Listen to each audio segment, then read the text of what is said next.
रतन टाटा को क्यों नहीं मिल रहा भारत रत्न? 3 साल से नहीं हुआ एक भी नाम का ऐलान। युवाओं के प्रेरणा स्रोत, कर्मचारियों के मसीहा और देश के असली हीरो हैं टाटा, फिर देर क्यों?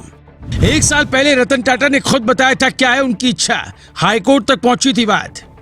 खुद पीएम मोदी रतन टाटा की खूब इज्जत करते हैं। देश का ऐसा कोई व्यक्ति नहीं जो रतन टाटा का विरोध करता हो।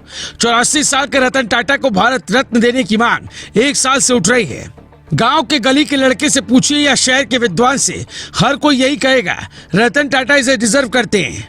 फिर सरकार ने इस पर आंख क्यों बंद कर रखी है? क्या अगले साल भारत रत्न के लिए रतन टाटा के नाम का ऐलान हो सकता है? हम इसकी वजह आपको बताएं उससे पहले पद्मश्री और पद्म विभूषण से सम्मानित हो चुके रतन टाटा को कौन सा नया सम्मान मिला है। आरएसएस से जुड़े सेवा भारती संगठन ने 7 अक्टूबर को रतन टाटा को सेवा रत्न पुरस्कार से सम्मानित किया। यह पुरस्कार उन्हें समाज की भलाई के लिए किए गए कार्यों के लिए मिला।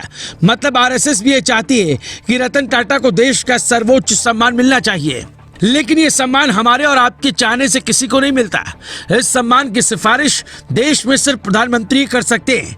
जिसने भी अपने क्षेत्र में देश के लिए कुछ यूनिक किया हो उसे ये सम्मान मिलता है। प्रधानमंत्री नरेंद्र मोदी भी रतन टाटा के मुरीद हैं। देखते ही हाथ जोड़ लेते हैं, उन्हें सम्मान देते हैं।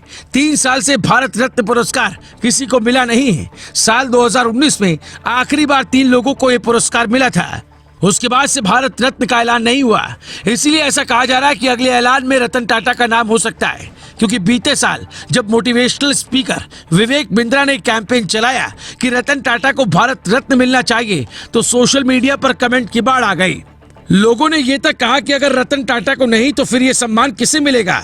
वेदांत बिड़ला ने भी रतन टाटा को भारत रत्न देने की मांग की। यहाँ तक दिल्ली हाईकोर्ट में भी याचिका दायर हुई, जिसे देखते ही जज साहब भड़क गए और याचिकाकर्ता से पूछा कि क्या अब ये भी कोर्ट तय करेगी, आप याचिका वापस लोगे या जुर्माना लगाएं। हालांकि उससे पहले ही रतन टाटा ने एक चिट्ठी लिखी और ये कैंपेन भी शांत हो गया। उन्होंने चिट्ठी में लिखा, सोशल मीडिया पर मैं अवार्ड को लेकर लोगों की भावनाओं का सम्मान करता हूं, लेकिन मैं बेहद नम्रता के साथ ये अपील करना चाहता हूं कि ऐसे कैंपेन बंद कर दिए जाएं। मैं भारतीय होने और भारत के सुख समृद्धि में योगदान कर सकने पर खुद को भाग्यशाली समझता हूं।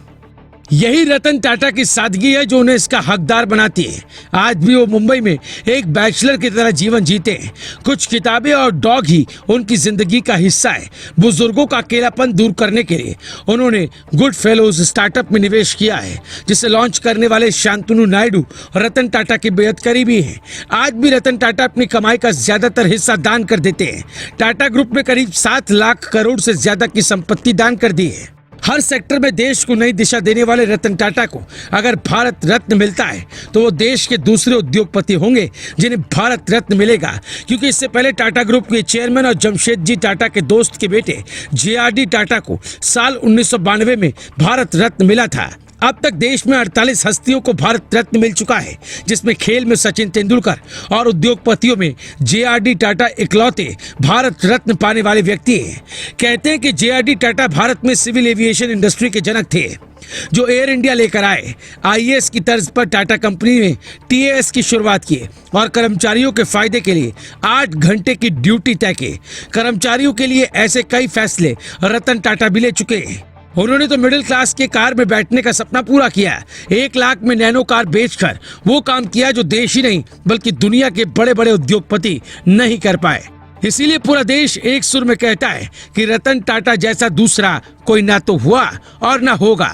ऐसा व्यक्ति भारत रत्न का असली हकदार है। अगर आप भी चाहते हैं कि रतन टाटा को भारत रत्न मिले तो इस वीडियो को इतना शेयर कीजिए कि प्रधानमंत्री तक ये आवाज पहुंचे। Bureau report, global Bharat TV.